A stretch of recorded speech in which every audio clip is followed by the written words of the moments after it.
Señores, esto es Trivascular, un podcast que con cada episodio intenta llevar hasta todos sus hogares informaciones de salud, pero que usted la entienda, que usted sepa que hay una serie de elementos que usted puede aprender para poder cuidar su salud. Aquí me encuentro con mis compañeros, la doctora Juliana García y el doctor Edgar Vargas. Y antes de que ustedes vayan a saludar, una invitada de lujo.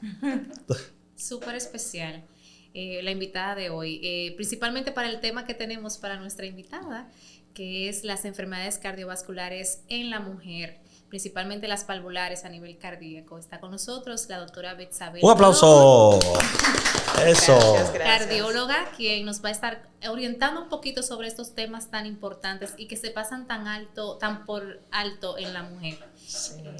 Queremos saber qué es realmente, por qué se diagnostica tan tardío este tipo de enfermedades en la mujer. Principalmente sabemos que las mujeres no somos como los caballeros, que cuando tienen una sintomatología por leve que sea, creen que es lo máximo que le está pasando. Las mujeres somos más tolerables en algunas cosas, a veces dejamos pasar por alto, eso se me va a quitar, eso va a pasar, eso es cansancio, eso es el estrés, todo lo acuñamos o lo acusamos al estrés y buscamos ayuda ya a muy tardío o por otras razones como ya propia de su corazón, como por ejemplo, sabemos que la cavidad cardíaca, el tamaño de los anillos cardíacos son menores en las mujeres que en los hombres. Entonces, las enfermedades no dan como tan de golpe como en los hombres, que se evidencia de una vez con cualquier síntoma. Eso sería también. Doctora, una pregunta. En ese mismo tenor, la sintomatología que podría tener una enfermedad valvular en la mujer al principio, ¿cuáles podrían ser? Bueno, cansancio, astenia, como solemos conocer, dificultad respiratoria, a veces pueden no presentar nada, pueden pasar desapercibidas por esto mismo, cuando están en etapas tempranas, pero las más específicas y más en la mujer por el tipo que es más frecuente es la astenia, la dificultad respiratoria y el síncope, ya cuando el compromiso es mucho mayor. Y entonces, o el desmayo, cuando el compromiso es mucho mayor. Y en ese caso, entonces, la recomendación para las mujeres sería cada cierto tiempo evaluarse. Una evaluación periódica. Una mujer después de qué edad debería de... Edad específica no podríamos decir porque tenemos ya 20 años embarazadas y el embarazo puede causar, no dejarnos también alguna valvulopatía, aunque sean muy pequeñas, pero que si pasa con el tiempo y pueden ir aumentando y no lo sabemos o no se investiga, pues va a traer consecuencias más drásticas. Inclusive cuando la paciente está embarazada es cuando vienen a aflorar todos estos síntomas. Porque se agrava la parte hormonal y también el peso al cuerpo que le hace a la mujer un embarazo. El aumento de la demanda, que ya no es solo para ella. Ahí sabemos que en el embarazo aumenta la frecuencia cardíaca, aumenta el gasto, disminuye la resistencia. Entonces todo esto, aunado a un embarazo, se va complicando. Hay mayor coagulabilidad en la mujer. Efectivamente. Entonces, incluso hay pacientes que tienen anteriormente una valvulopatía y no lo saben y quedan embarazadas. Y quedar embarazada ya teniendo, es decir, estar embarazada ya teniendo una valvulopatía es más riesgosa porque sabemos que hasta la medicación va a ser teratógena para el paciente y para el bebé. Y aunque puede ser buena para la madre o traer mejoría, puede que esté en una etapa muy avanzada y complicada. Sí, doctora, ¿pudiéramos decir que el corazón de la mujer se enferma más que del hombre? Que se enferma más así como tal no podríamos decir, porque eso depende de cada organismo. Sí tenemos algunas, como decía la doctora, factores como la hormonales que nos pueden llevar a esto, pero como estadísticamente no podría yo decírtelo, porque como la mayoría de los estudios están hechos más en hombres, hay más evidencia de que ellos tienen mayor enfermedad valvular. Sí. Hay evidencia de causas específicas para la enfermedad valvular.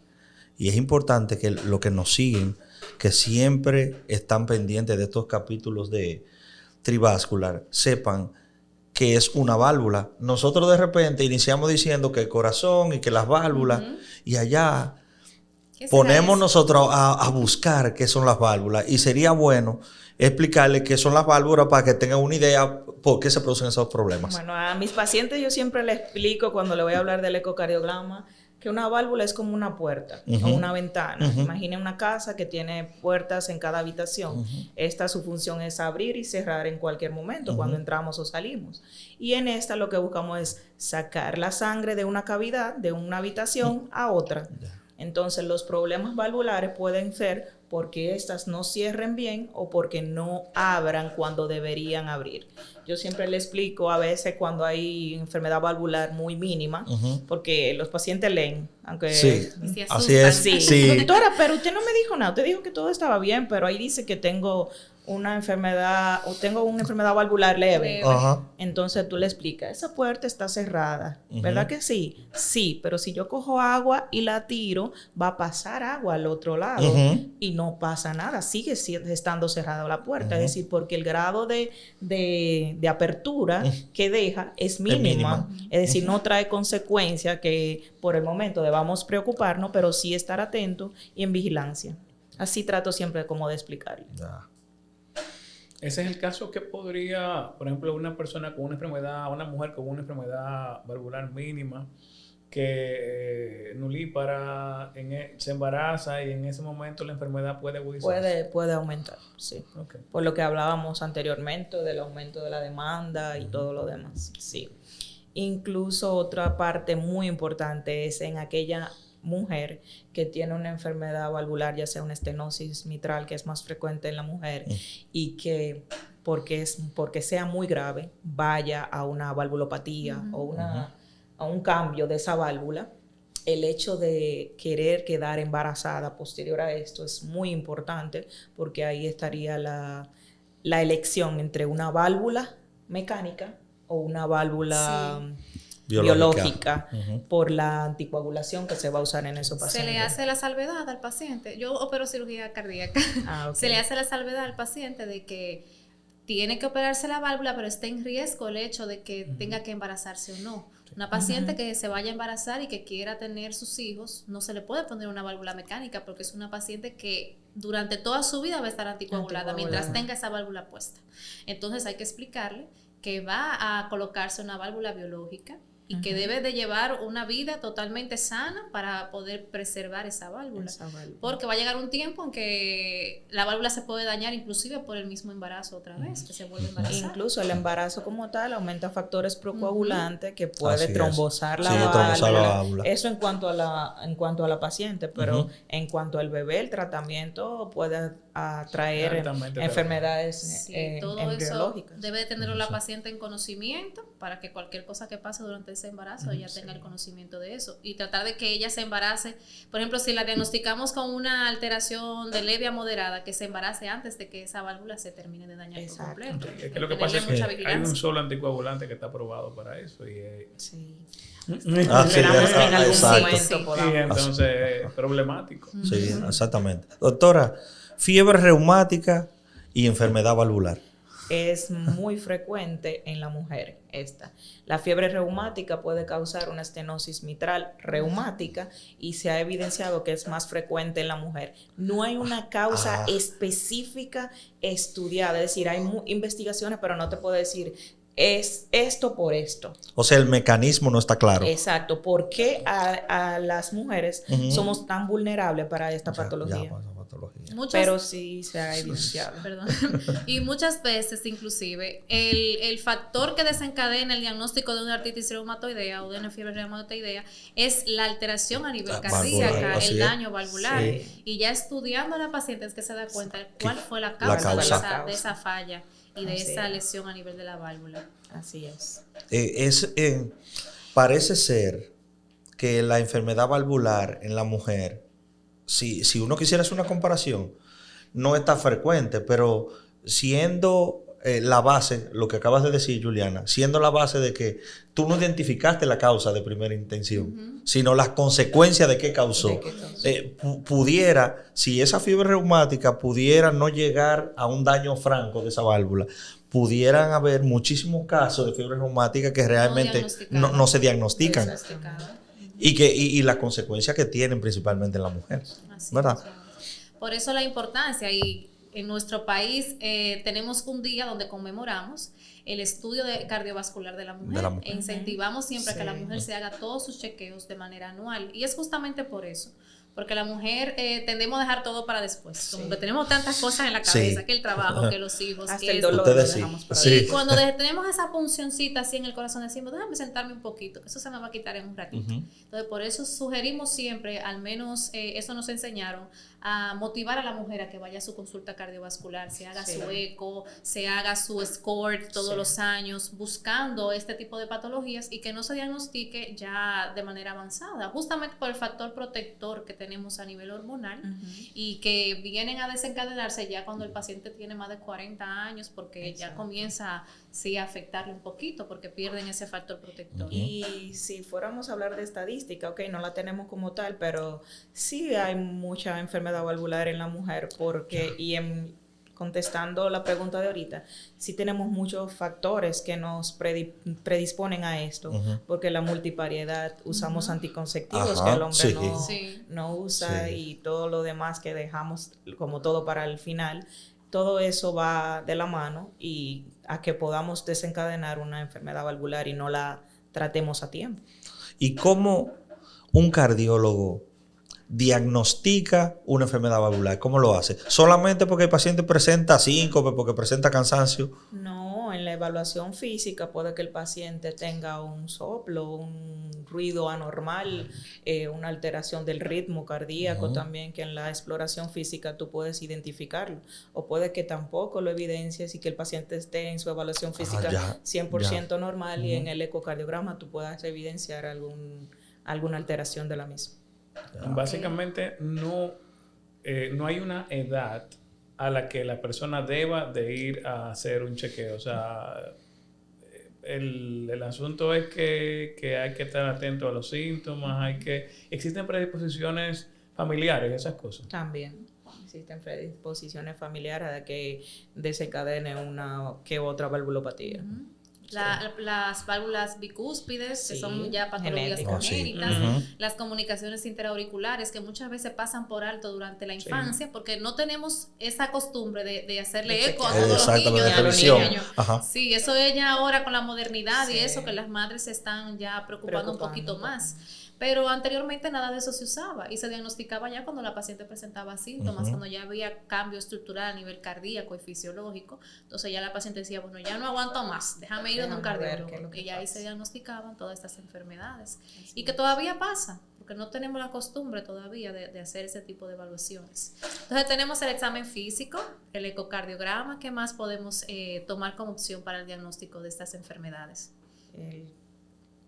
Aparte pero más profundo, bueno, tenemos ecos más especiales para identificar ecoestrés que nos ve mejor la válvula como tal, porque en un ecocardiograma normal podemos evidenciarla, pero incluso hasta aquí pueden pasar algunas cosas desapercibidas que se pueden ver en otros estudios más profundos. Muy bien. Ya tenemos el diagnóstico de esa paciente. Una enfermedad valvular de la que más les gustan a ustedes, mitral, ¿verdad? Mitral, las aórticas. Es verdad, mitral. ¿Cambia la vida de una persona ese diagnóstico? Hasta de escucharlo. Puede que no tenga ningún síntoma ni que sea una enfermedad leve, que solamente lo que necesite sea seguimiento para evitar que empeore, pero ya el simple hecho de saber que lo tiene lo predispone a sentirse síntomas. Ya lo pone un poquito más despierto. Ay, me estoy sintiendo tal cosita. Eso tiene que ser seguro por esto. ¿El tratamiento cuál es? El tratamiento en una enfermedad valvular leve depende qué tipo de enfermedad valvular, una estenosis mitral, beta bloqueadores para controlar frecuencias y así, pero ya cuando pasa de moderada a severa, ya ahí hay que tomar conductas, si es necesario cirugía, si llevar a cirugía o cambio valvular o valvuloplastía, cualquiera de las dos. Hay unos tratamientos mínimamente invasivos para los clips. Que exactamente. Ajá. Los clips. Ajá. Bueno, la anatomía de una válvula es muy importante para este tipo de decisiones.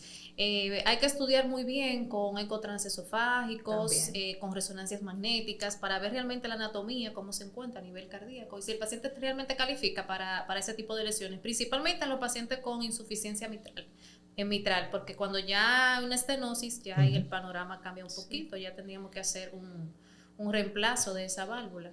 Pero sí se puede hacer. Sí.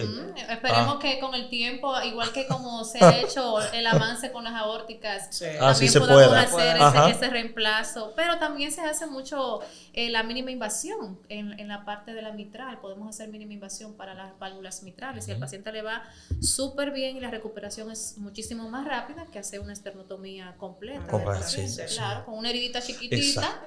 Aquí de unos 3 o 4 centímetros ya uno resuelve todo el problema el de la patología. menos teme a ir. Ya, eso es otra cosa. Cuando ya tú le explica al paciente, tenemos una condición que lo que amerita es una cirugía. Hablarle a un paciente de cirugía de lo que sea ya es más. Y decirle que hay que abrirle el pecho y explicarle lo que el procedimiento, cómo va a ser, es un poquito cuesta arriba. Ciertamente. Finalmente, ¿cuáles serían las recomendaciones? Vamos a decir que en sentido general, desde el punto de vista cardiológico para una mujer. Bueno, en una mujer no omitir nada. Es decir, lo tomamos muy a la ligera de cualquier sintomatología es propia de nosotras. Eso es porque estoy cansada. No omitir ningún síntoma, es decir, evaluarse, acudir a su médico a una consulta rutinaria con el fin de identificar que todo esté bien o no. Porque hay personas que fui al médico y me dijo que todo está bien. Gasté ese dinero. Ok, pero estás bien. Ya eso que te preocupaba, ya evidenciamos de que no. Y si hay una patología, podemos a tiempo comenzar a trabajar, a manejar, incluso hasta evitar que ésta empeore. Ya. ¿Qué tan indicado es hacer ecocardiograma en niños? En niños, muy. Incluso más que un adulto joven, muy. O sea, todo niño se debe hacer un ecocardiograma, ¿en qué edad de su vida? En este tiempo, yo diría, no soy pediatra cardiólogo, pero diría que sí. Al menos un ecocardiograma en la primera semana de nacimiento, para descartar enfermedades. Así como le hacemos el APGAR y vemos que todos los parámetros en el bebé estén adecuados, un ecocardiograma. Hasta para valorar si hay una persistencia del conducto, todo eso, y no esperar que el paciente ya presente síntomas, que el niño ya se ponga moradito como se pone y eso. Porque cuando le hacemos, cuando se le hace a la madre la sonografía, pueden verse algunas cosas, pero no es tan específico como cuando ya tú estás viendo el órgano. Y hay sonografías un poquito más profundas en cuanto a las sonografías intraútero, que sí pueden verse ciertas cosas, ciertas patologías en el corazón del niño, pero estas no son tan fiables como cuando se hacen. Eso es lo que... No, y también el riesgo, porque es intraútero. Intraútero, pero se hacen. Señores, finalmente, un tema difícil que la doctora lo ha hecho ver fácil. Por eso de ahí es donde viene mi frase de que ven a uno y creen que es fácil. Porque sí, ciertamente es un tema muy complejo.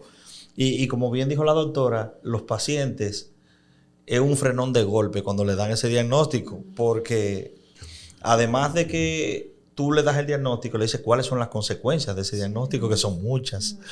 Y cómo puede terminar, sobre todo. Cuando le hablaste de cirugía, aunque no sea su caso, eso da muchísimo que pensar.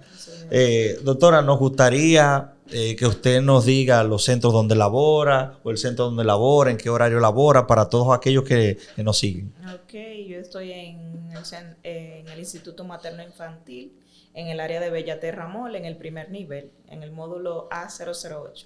Muy cerquita del doctor. Estamos ahí. Sí, así mismo es. Señores, esto ha sido un episodio, yo diría que grandioso, para que usted sepa cómo mantenerse en salud. Esperamos que se suscriba a nuestra página y le dé a la campanita aquí Trivascular. Hasta la próxima.